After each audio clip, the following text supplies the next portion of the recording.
আসসালামু আলাইকুম। আজকে আমি করলার আলু ভাজি করব। তো এখানে আমি করলার আলুটাকে কেটে ভালোভাবে ধুয়ে নিয়েছি। এর মধ্যে এখন আমি পেঁয়াজ আর কাঁচামরিচ দিয়ে দিব।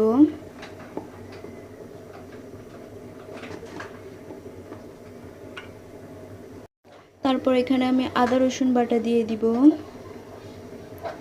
তারপর দিয়ে দিব কিছুটা হলুদ,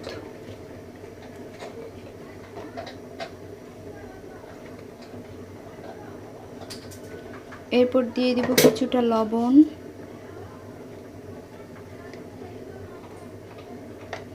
তারপর এগুলোকে ভেজে নিব।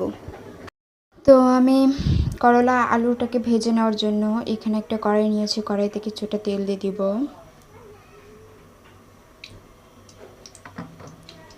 এর মধ্যে কিছুটা গোটা জিরে দিয়ে দিব।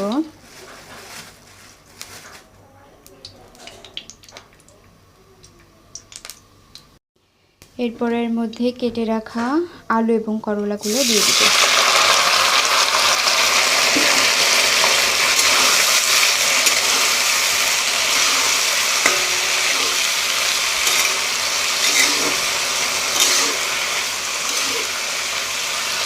এবং ঢাকনা দিয়ে রেখে দিব।